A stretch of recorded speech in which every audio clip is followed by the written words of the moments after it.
Hello everyone, most welcome back to new video lesson. আজকে আমরা আমাদের এই নতুন পর্বে আরও একটি স্ট্রাকচার শিখতে যাচ্ছি এবং এই পর্বের মাধ্যমে এই সেন্টেন্স গেম মেকিংয়ে আমরা দুইটা সেন্টেন্স স্ট্রাকচারের সাথে সবাই পরিচিত হব। তো সবাইকে স্বাগতম। আজকে আমরা এই পর্বের মধ্য দিয়ে আমাদের এই দুজন স্টুডেন্টের কাছ থেকে শিখব কীভাবে ইংরেজিতে সম্মতি এবং অসম্মতি প্রকাশ করতে হয়, সেই ধরনের বাক্য শিখব। তারা একজন বাংলা বলবে আর একজন সেগুলো ইংরেজিতে বলবে। সো ভিডিওটি আশা করছি অনেক ইন্টারেস্টিং হতে যাচ্ছে, সবাই উপভোগ করবেন আশা করছি। সো আমরা শুরু করছি আজকে আমাদের এই পর্ব, এবং এই পর্বে আমাদের দুজন স্টুডেন্ট কথা বলবে সম্মতি এবং অসম্মতি প্রকাশক অর্থে।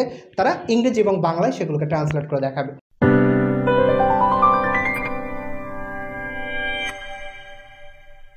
তোমাকে অসম্মতি প্রকাশ অর্থে কিছু বাক্য বলবো, এগুলোর তুমি ইংরেজি বলবা।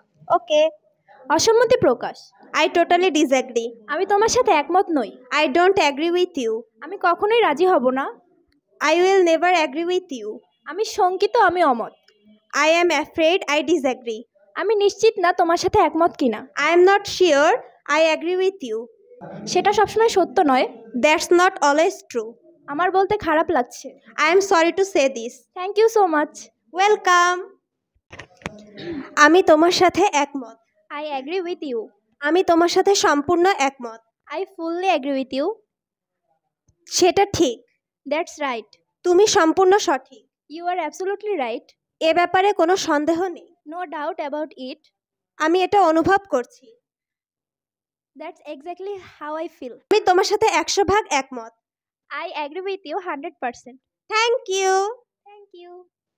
ঠিক এভাবে আমরা চেষ্টা করব এই সেন্টেন্স গেমিং প্যাটার্নের মধ্য দিয়ে কিছু না কিছু শেখার প্রতিদিন। So thank you very much for watching this lesson. Stay safe. Bye bye. Thank you. Bye.